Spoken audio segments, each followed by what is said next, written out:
Hi, this is a tutorial about pipelines and common operators to use within pipelines within the various jSonar products. So this covers both SonarG and DCAP Central and also IBM Guardium Big Data Intelligence. And this is a fairly advanced tutorial, so this is more for you developers or semi-developers who are familiar with SonarG and GBDI and those products, but want to start building your own pipelines and want to get familiar with some of the operators that exist and are not terribly familiar with the syntax, but want to get started. Um, so it is a slightly more advanced topic, and the first thing you need to understand is kind of what is the underlying uh, pattern or methodology for building these queries, and these are called aggregation pipelines. They come from the NoSQL world. They are adopted from the MongoDB aggregation pipelines, and what a pipeline is really a combination of a query language and an ETL language, and that's what makes it so powerful. And so every piece of data inside jSonar is a JSON document. So a JSON document looks something like this, where you have a bunch of name value pairs, and the values themselves could be recursive, could be complex, could be subdocuments, could be arrays. And what a pipeline is something that takes a collection of documents and transforms it into another collection of documents. So for example, this pipeline has two stages. The first stage is a match, and the second stage is a group. So you start out with these documents, and it says something like, I want to match only the documents where the status has a value of A.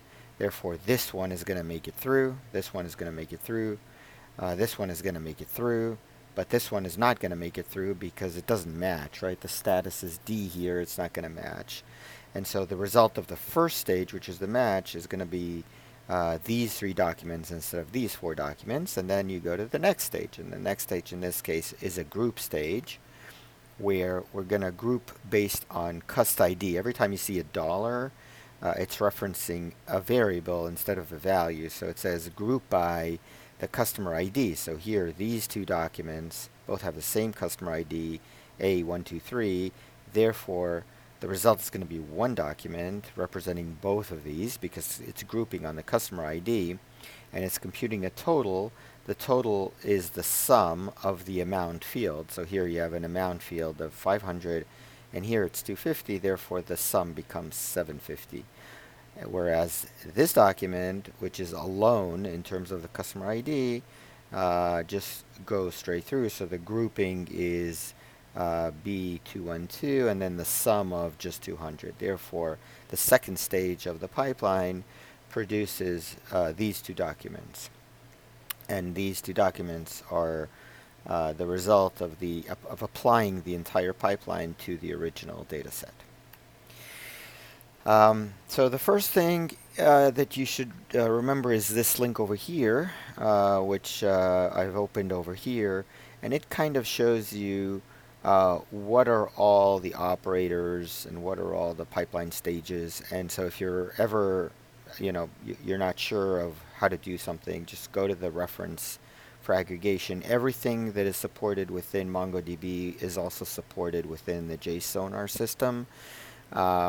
Right, so you can go into here, and it'll have a list of kind of all the aggregation steps that you have, and then the expressions that you have, and the operators, and there are hundreds of operators. So if you want to see arithmetic operators, this is how you do an absolute value, this is how you add things, this is how you truncate things, this is how you compute logarithms.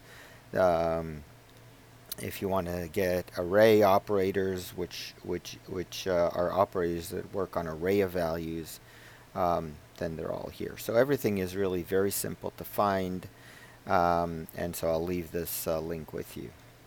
So let's look at a few examples and see how things work within jSonar software. So the first thing, there are many aggregation or pipeline stage types, and each one does a very simple thing. You can match things or filter things based on a set of criteria. You can project or compute things. You can group things. You can sort things. You can unwind an array, which means you're flattening an array. You can limit the results, and you can have more advanced things like joins and window functions, which I'm not going to cover right now. And these things are all done within JSON Studio. So that is this icon over here. Okay, so within the data section, if you go to Analyze and click it, it opens up JSON Studio, and JSON Studio is the place where you build things. So for example, suppose that I start with a DLP type collection. I'll just show you kind of a very, very simple thing. So I have a bunch of documents over here. The way that I work with them is I add a stage, right? So for example, say that I want to filter something. I create a stage, and say that I only want to filter everything where the data owner is Nicole. So what I'll do is I'll pick the operator that I want. This is a set of operators that convert into the syntax that we saw before. It doesn't mean that this includes every single operator that's possible. It just gives a list of some of the more common operators. So if I just want to say I want to see everything where the data owner name is Nicole, then I'll double click on the value. By the way, if I double click on the field, you'll see that what it adds is the field name without a value, and I would have to enter this value. But if I know the value already, then I just double click on Nicole and I run this, and now it'll filter and produce only the documents belonging to Nicole. So that's a very simple one. And you can see that there are very few number of documents that belong to Nicole. There's only 6 of them out of the whole data set. The next thing I may want to do is I want to group things together. So for example, suppose that I don't want just to filter the ones that are based on Nicole. What I really want to do is I want to group, and I want to know how many DLP violations I have by the data owner name. So in this case, I'll delete the filter stage because I want to still look at all of them. And what I want to do is create a group stage. In the group, I want to group by the data owner name. So I'll double click on data owner and I'll add a count. And this will give me kind of for every one of my data owners how many DLP violations I have. So this is a different type of stage, but I think you get the point, and you build these pipelines by adding more and more stages over here, and the pipeline gets built and the data flows through the pipeline to produce some kind of an output. But this isn't really what I want to go over. I want to go over the different operators. So the filter, when I create one of these filters, for example, I'll move it to the beginning and I'll go back to this idea of filtering for Nicole. So this is what it looks like inside JSON Studio, but really what's happening is behind the scenes there is a pipeline stage that is generated based on the syntax, so that you don't have to know the syntax in detail, but over time you will learn the syntax, and it's a good idea to learn the syntax. So in this case, what it created is a $match, and if you go back to the language, right, you'll see that in the stages you have a $match, and a $match looks like this. Okay, here are a few examples. This says I want to match only the documents where author is Dave, or I want to match when the score. This is a slightly more complex example. It says I want to match all the documents where the score is greater than 70 and less than 90. So this is what this piece does. And this piece does is I want to match every time the views are greater than or equal to 1000. And I have an OR. Okay, so I took these two conditions and I put them in an OR. So what I'm really saying is I want to match all documents that either have a score between 70 and 90 or have the views greater than or equal to 1,000. And so going back here, one of the typical things that you're going to do when you do a match is you're going to do ands and ors. So this is automatically created for you within the studio. So for example, if I just have this and say I also say the incident ID is 3, so I have two conditions, and if you look at the pipeline that's generated, it says it's a dollar match. It's an AND of two conditions. The data owner is Nicole and the incident ID is 3. If I change this to an OR, then I will get an OR over here. Now if I want to do complex things like ORs of ANDs or ANDs of ORs, then I either do it as multiple stages or I can always edit it directly. So for example, say that I want to do an AND of these two things, but I want to say that the data owner is either Nicole or somebody else. I can always do this. I can always say $or, and in here what I'm going to say is the data owner is either Nicole, okay, or, and I should have put the parentheses like this, or say it's me, okay, and then the whole thing that gets created, if I change it to an AND, it says I am going to match when the data owner is either Nicole or Ron, and the incident ID is 3. Okay, so you can always edit it. And by the way, when you edit things, so say that I add a brand new entry, the nice thing is that there is autocomplete of parentheses and quotation marks, and it also validates your syntax for you a little bit. So for example, if I say something like foo equals and I open something, it'll add the other parentheses, right? So for example, I could say something like this is in, and I'll talk about in a second, you know, a bunch of values, which is 1, 2, and 3. Okay, so it marks up the parentheses so that you don't miss it, because unfortunately in this NoSQL syntax, the parentheses are there are a lot of parentheses, and if you get them wrong, then it's a syntax error. So this helps you a little bit with that. Okay.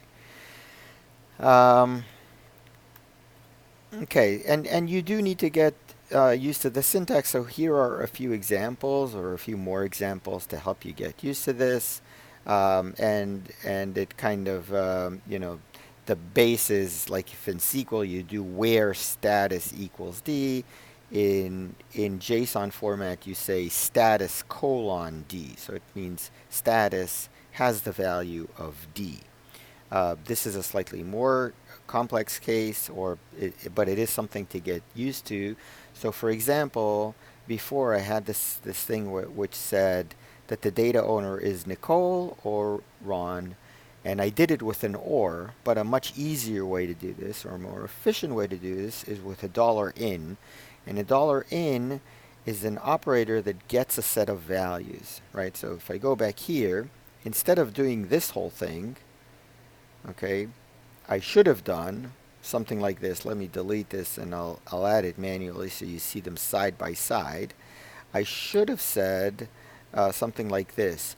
Data owner is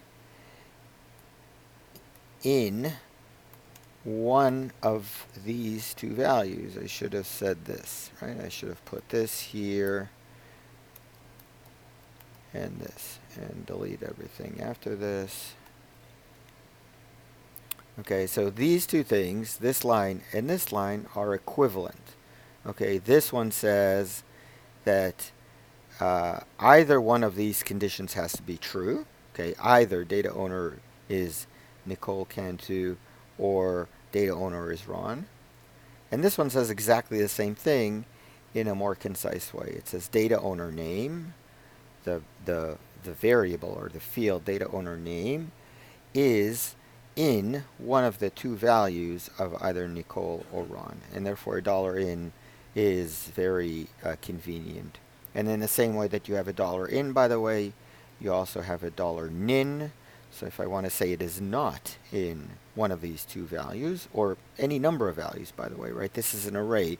I could put anything in here. Okay, so this says I will match it when the data owner is neither of these four values. Any other values, I will match it. Okay, so that's a very useful thing to know, $in. Multiple conditions are always added as an OR. So when I have status : A and quantity is less than 30, I'm saying both these things have to be true. And if I want to say one of these two things, then I have to put it into a $OR.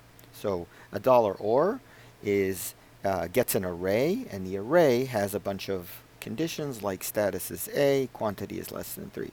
So this one, by the way, is exactly equivalent to having said $and putting an array of conditions, status A and quantity less than 30, but you don't really need it for an AND.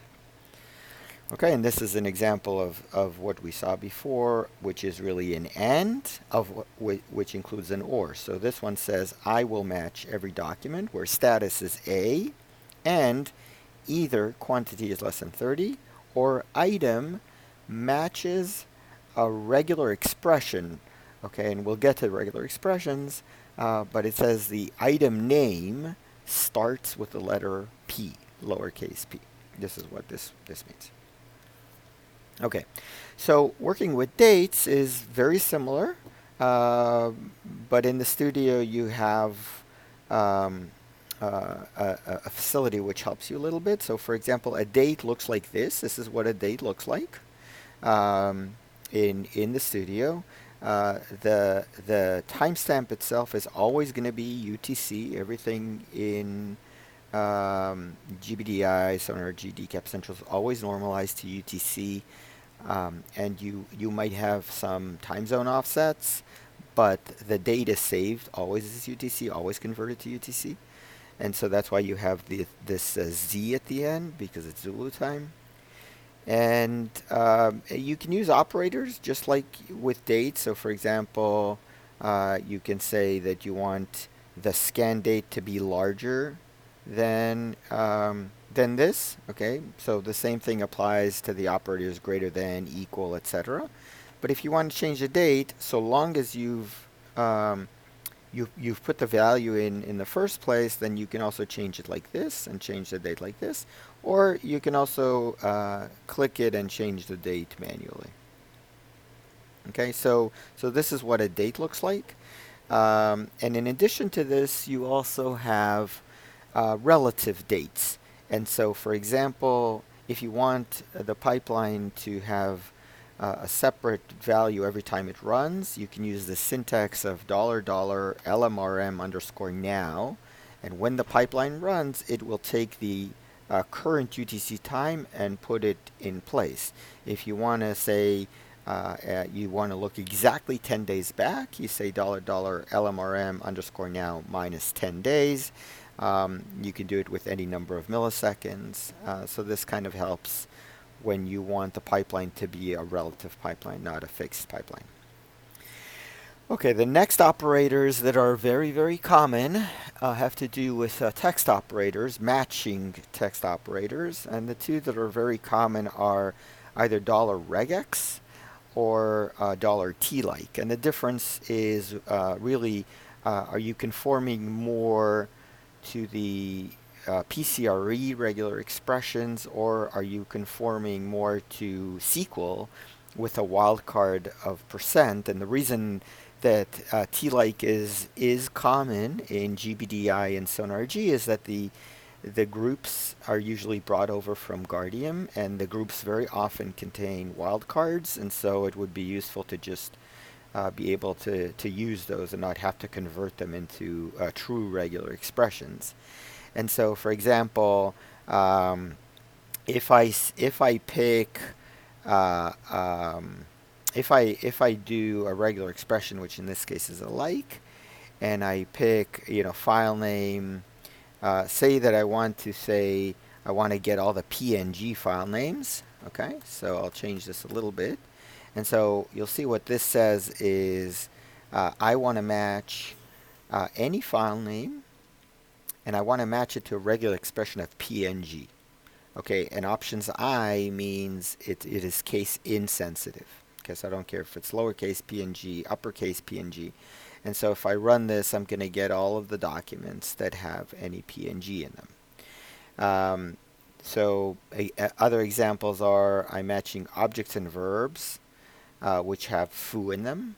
The difference between this one and this one, for example, is because it's a regular expression, the caret means it has to be at the start, the dollar means it has to be at the end. So this thing would match only objects and verbs where it is foo exactly, meaning it's foo after the beginning and before the end, whereas this one just says I'm matching any objects and verbs where there is something like foo in the middle.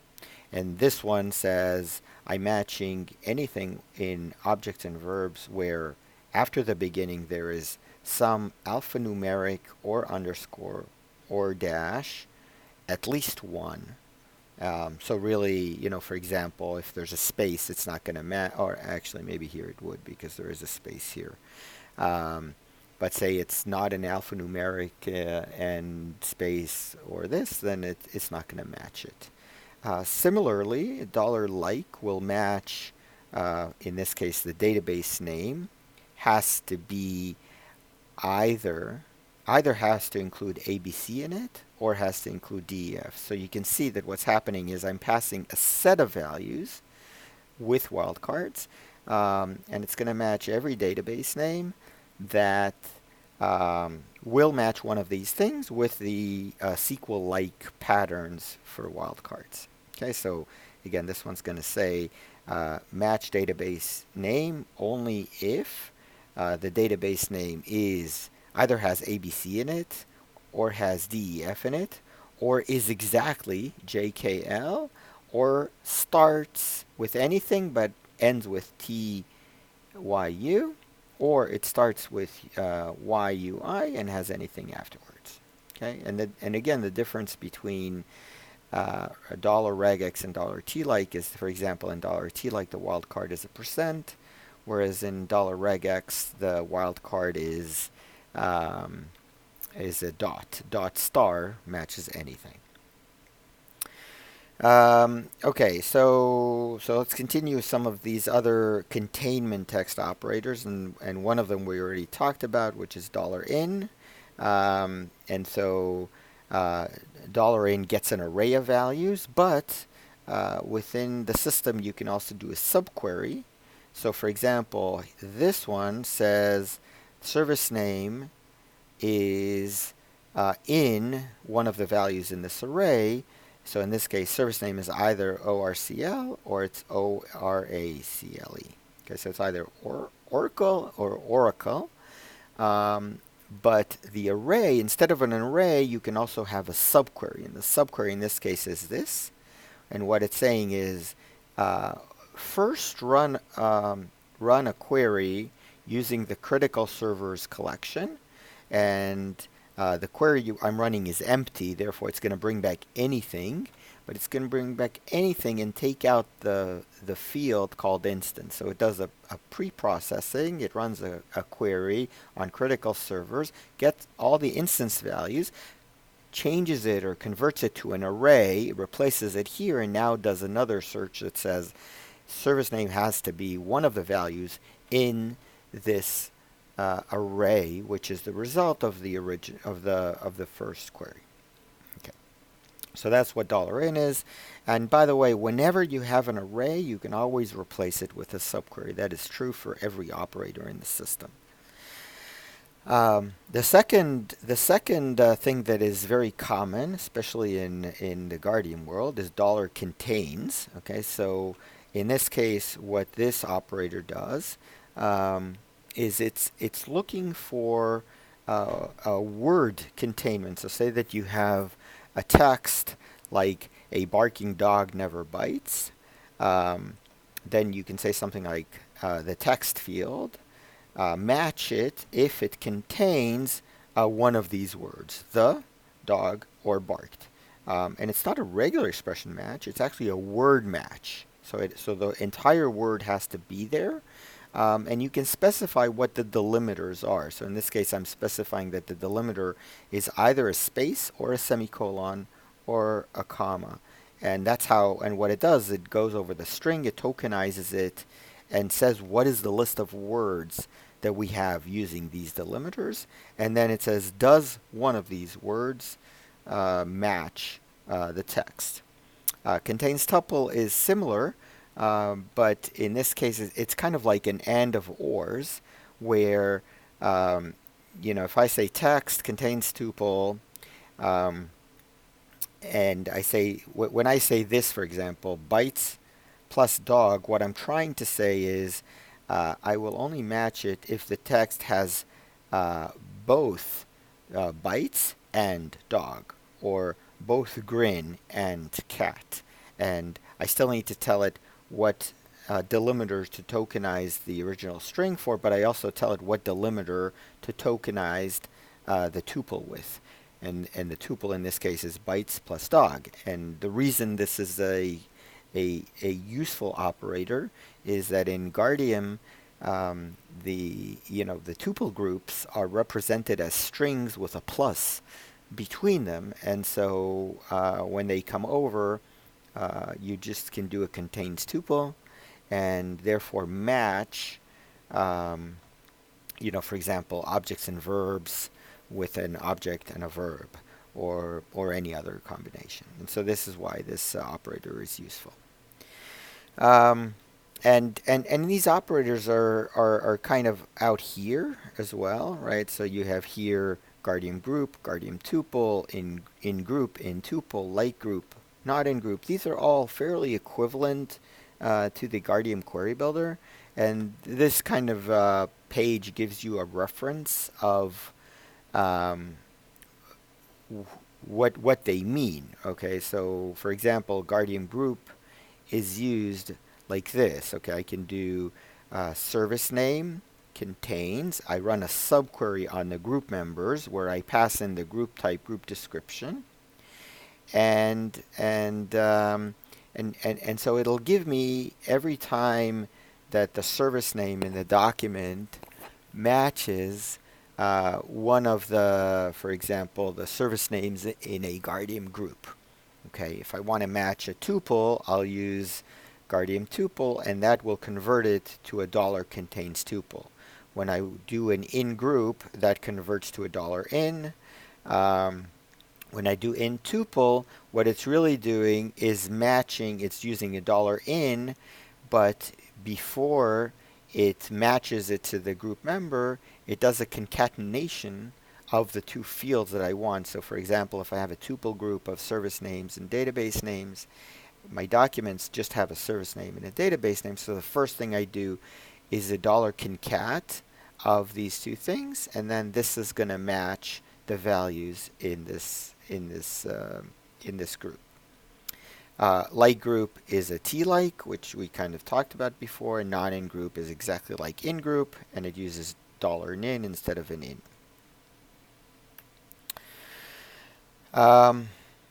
Negatives are very, very simple. Anytime you have any expression whatsoever, you can always put a $not in it. So for example, this one says I want to match every time objects and verbs has or looks or has customer in it. So I can do a $regex with customer. And if I want to say it doesn't have a customer in it, then I just say $not with the other expression. So negatives are very simple. And for the most part, I think that kind of covers everything in terms of the $match, which is the way that you filter things and decide which documents make it through to the next stages of the pipeline. So now let's talk a little bit about projections. Projections are, if match is what they do is they reduce the number of documents that exist What a projection does is it allows you to change the structure of the documents that result on the other side, either by picking certain fields only, right? So for example, if I don't want all these and I just want these two fields, then I can run this and it'll give me from these documents to these documents, only two fields. But it also, that's not a good use of a dollar project. The real use of a dollar project is either renaming fields or computing new fields. Computing new fields is the most important piece. So what are a few examples? So if I want to just rename a field, suppose that I have a subdocument called _ID, and in it I have a value called data source description, and I want to create a new field from it at the top level. So I say data source description gets the value of whatever data source space description has inside the _ID. Or suppose that I want to make sure that the value is always lowercase, no matter if it's uppercase or lowercase in the original data set. Then I'll say compute a new field, and it will have the value of $2 lower of whatever existed inside this field in this subdocument. Or if we go back to the example from before where I wanted to get the service name and the database name, then I need to concatenate these two things. That's a $concat operator, and so this says I'm creating a new field called description, and the value for description is going to be a concatenation of whatever I had in the DB username along with the @ sign, along with whatever value I had in the service IP field, along with a dash, along with whatever I had in the DB name, etc., etc. Okay, or I can do math operators. So maybe what I want to take is I want to take the value I have in maxd in the document and the value that I have in the minD, and I want to subtract minD from maxd, so that would be this value. Then I want to divide this value by, I guess this is some kind of a time, right? It's in milliseconds. Yeah, so it's an hour in milliseconds. So I divide max. This is maxd minus minD divided by 1 hour in milliseconds, and then I add 1 to it, and I take this and compute a new value and put this here. So you can compute arbitrarily complex and elaborate values along with all kinds of statistical operators, math operators, text operators, etc., and that's what a dollar project is good for. Now, the reason that this is a really bad use of dollar project, it's something that you need to get used to. Very, very often people think, because they're used to normal relational databases, or more importantly, row-based databases, they think that this document may be too complex, and if I really just need to filter things based on two of these fields, it's better for me to first project those two fields over and then work with these two documents. But it's actually not true. You're just wasting time when you do this. And the reason is that the database is a columnar database. So if you don't use a column or if you don't use a field, it just is never used. And the way that the data is organized on disk is not like in a MySQL database where every record is organized together. In a jSonar database, the columns are organized together. Therefore, if all I'm going to be using forward are database, our data owner name and data owner email, I don't need to project it. All I need to do is use those fields, and immediately the system will know to only take those values from disk and nothing else. And therefore, as a general guideline, don't project things for the sake of cutting something down, unless it's the last stage of the pipeline and you're trying to do this for a report and you just want to keep some of the columns and not the others.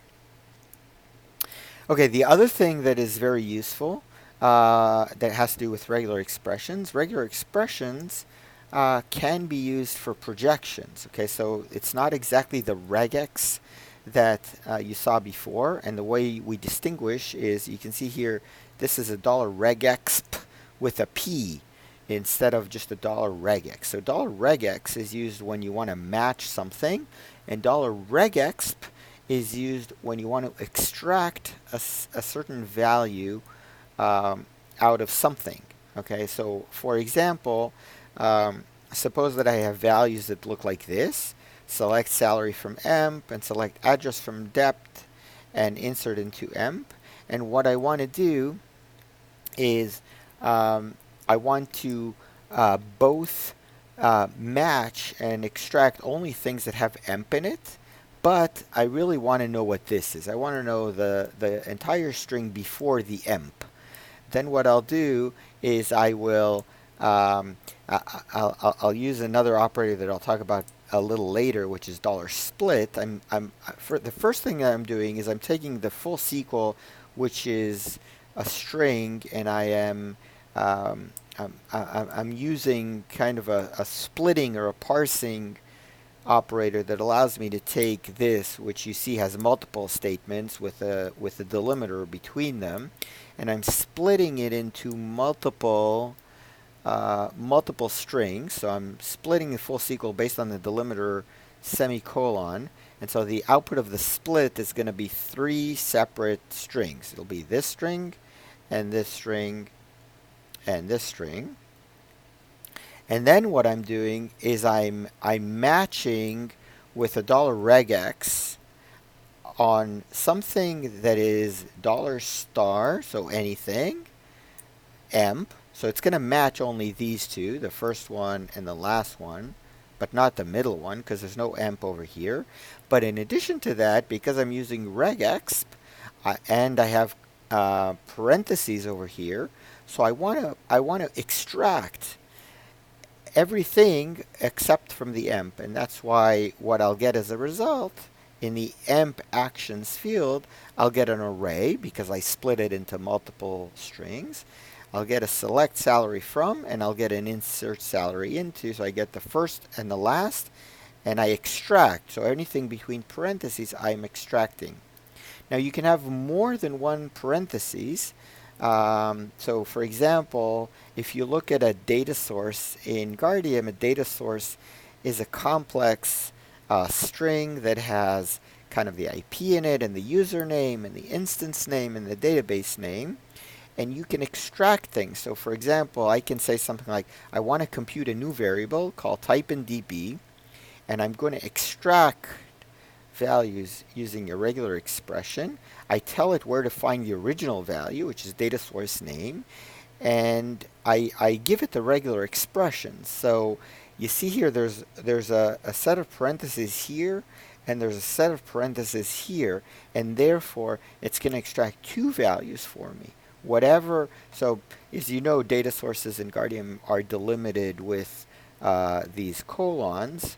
So the pattern that I'm matching is anything except a semicolon of any length, then a colon, then again anything except a colon and another colon, etc., etc.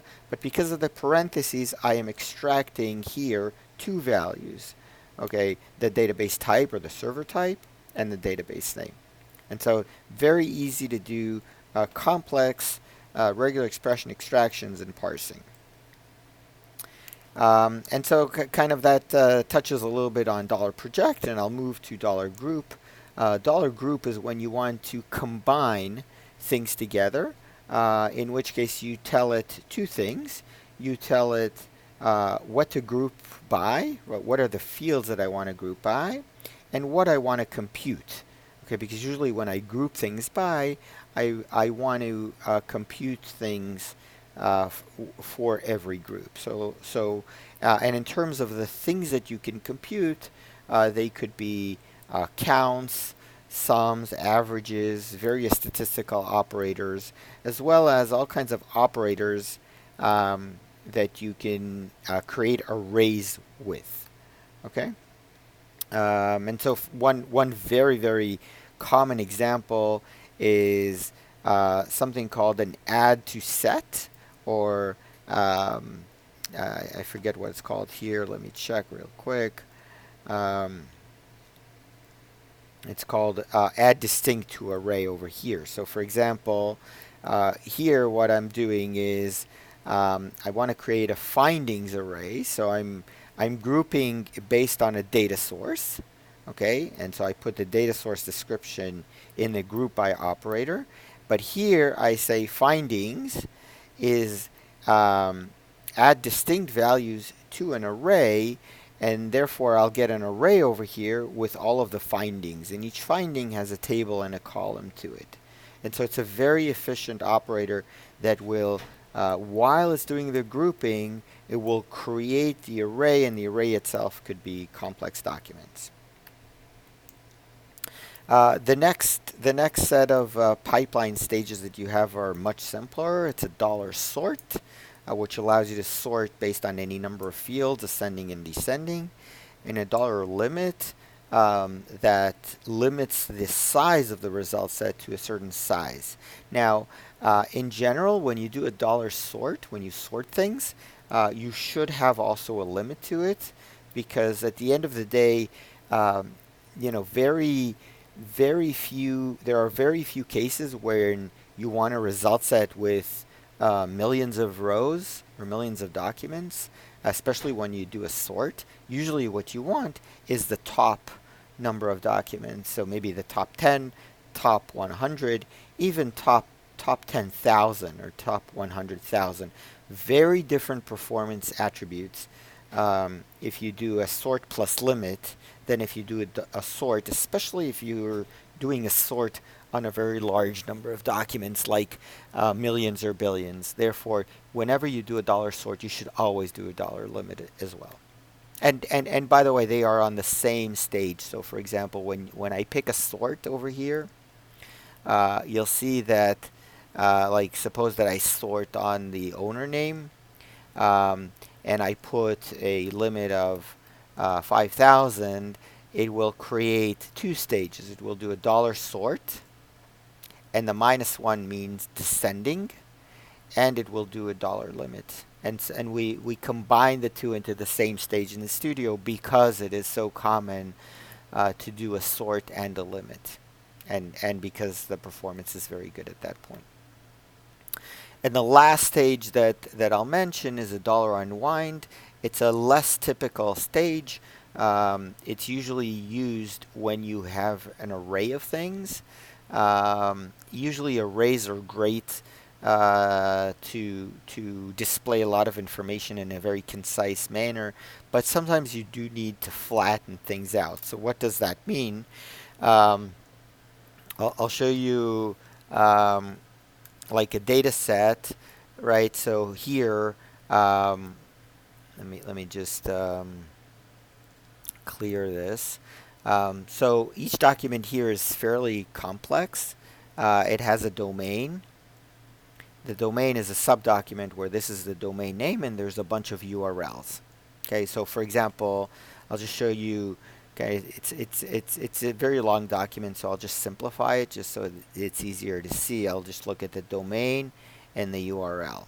So if you look at this, or actually no, that's not what I want. The domain, and I'll just pick the URL from down here. So you see, I'm just taking these documents are exactly like these documents. Just I'm picking a small part of the document to display just so it's easier to see. But you see, you know, this is this, and this is this. Okay, and you see here, there's an array of URLs, therefore I have an array here as well, and there's two, so I'm assuming there's two here as well. There's one document here and one document here in this array, and therefore I have two values over here. So what is an unwind? An unwind is when I want, suppose that I want to start working really more with the things inside, not with the domain, but with the URLs inside. Maybe the URL appears in multiple domains, or maybe or maybe there's some other value and it appears in multiple domains, so I want to work with the URLs themselves. In this case, what I would do is I would create an unwind stage, and what I'm saying is that I want to flatten out the array, in this case the URL array. So I say unwind the domains.urls, which is the name of this array.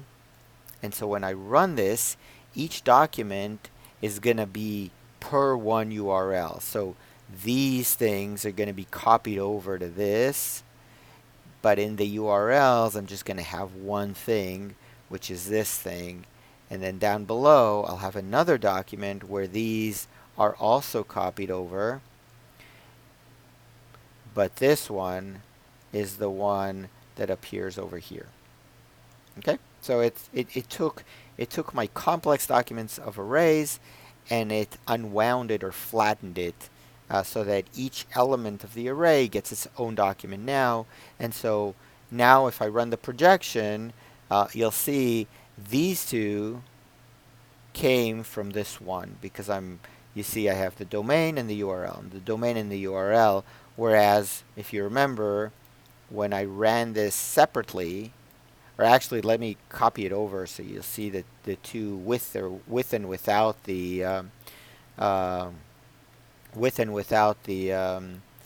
the unwind. Okay, you can see what's happening. With the unwind, I have these two documents, and they really match this one document over here, which has an array. So I kind of unwind the array into multiple documents.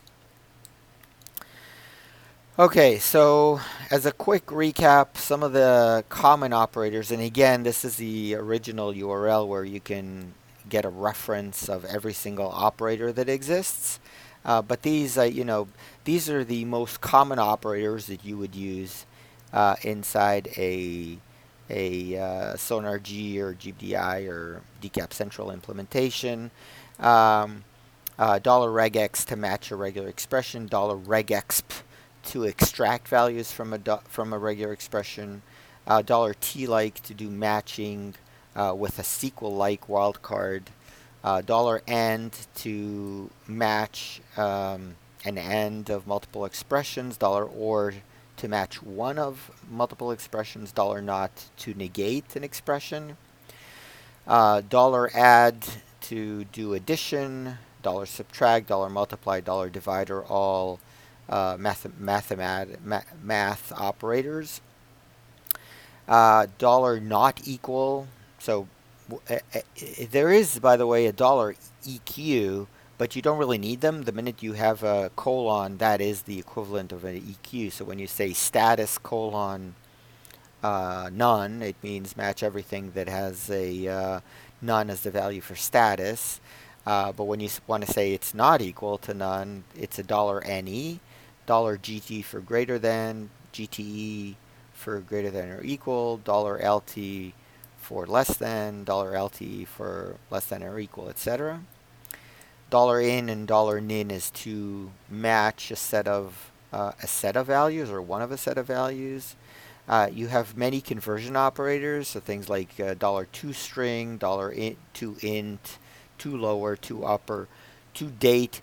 $date is actually really useful. $date means you take a timestamp and you don't care what the hour is. You just care, you extract the day or the date from it. $hour converts or extracts the hour. So for example, if I have, let's see if I have a timestamp, or let me go back to the other collection. So if I have something like this, and I said $to-date, I will get this, and everything else will be zeroed. If I say $hour, I will get the number 12 from it. Date to string and date from string allows you to convert dates and timestamps to a string, or vice versa, using any format, and you supply the format string with it. $substring allows you to extract something from a string. So for example, if I say I'm saying I want to create a new field called A. It will have the value of taking the value inside the field recommendation, starting from the 5th character, 10 characters long, extract that substring and make A from it. $concat will take the value of category, concatenate it with 2 colons, and the value from score description, and create a new value called A. If null is useful when you have data that needs to be cleansed and it's unclear whether you're always going to have values or not. So if I might have a score, but I might not have a score, and if I don't have a score, I want to place it somewhere in the middle with a 5, then I say A is a new field. It will have the value of the field score unless there is no score, and if there is no score, then it will have the value of 5. Okay, so that's what $if null does. Similarly, there's a $con, which gets 3 things. It gets some expression, some value, and another value. So for example, in this case, what it'll do is it'll evaluate this expression. This expression says the score is larger than 5.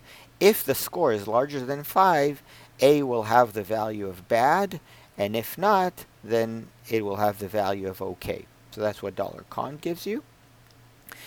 Split or $split kind of I showed you before, but what it does is it takes a string and a delimiter and it splits it into an array of strings. So in this case, take the objects and verbs value, split it into a bunch of pairs of an object and verb, and put that into an array called OV. $size takes the size of an array and creates a new field from it. An array element takes a certain element of an array. So for example, if $OV is an array which could have 5 members, but I always want to take the second member, I will say second one is a new field. It will be the value, the element in the array, which is $OV, at location 1. So everything starts with location 0. So this would be the second element in the array. So that's pretty much it. If you've followed through this, then you are on your way to become a pipeline master. You can download this presentation, as well as there are some other even lengthier tutorials about building pipelines. And my suggestion is just start playing with it, because at first it seems unfamiliar and the syntax looks weird, especially for people who come from a SQL background. But I can tell you that I came from a SQL background. I was a SQL guy for over 20 years, and I'm never going back. Once you get used to it, it is tremendously, tremendously powerful. So thanks for listening, and look for other tutorials.